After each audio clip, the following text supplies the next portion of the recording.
Now, many of y'all probably saw this shit show.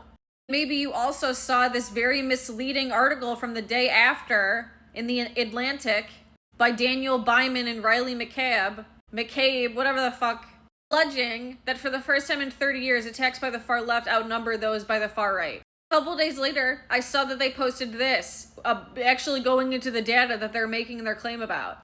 Top of the bullshit that Trump's done, those men who wrote that piece about the rise in left-wing terror should be fucking ashamed of themselves. I don't give a fuck if they have tenure or whatever their titles have been. Their interpretations are aiding and abetting eugenics and fascism, and they can go fuck themselves. Notice how the article doesn't mention the military-industrial complex reign of terror plaguing the globe with genocides, femicides, epistemicides, and ecocides.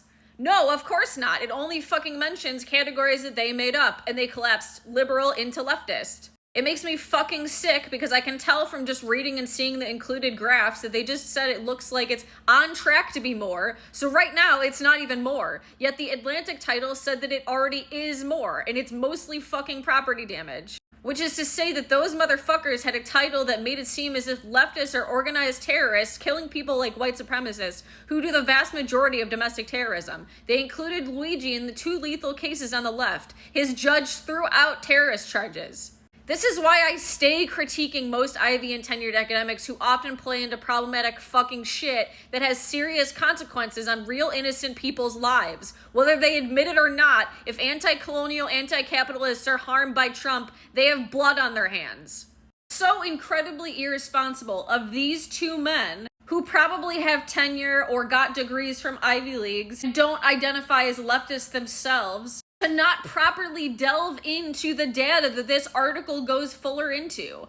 They very clearly lay out that leftist plotting and attacks are mainly property damage.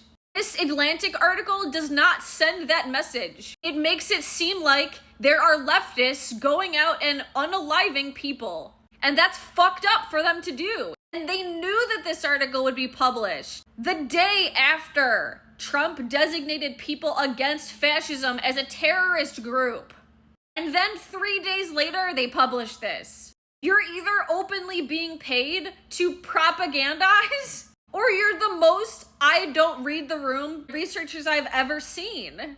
The first author is a fellow as a part of this organization. They said avoid crackdowns on peaceful organizations, monitor all the threats, and then condemn the violence. But they didn't fucking send that message. Guess what else didn't send that message, Daniel Byman? I saw that 15 years ago you published this other article in The Atlantic. This Islamophobia that you published 15 years ago. But yeah, anti-capitalists are the problem.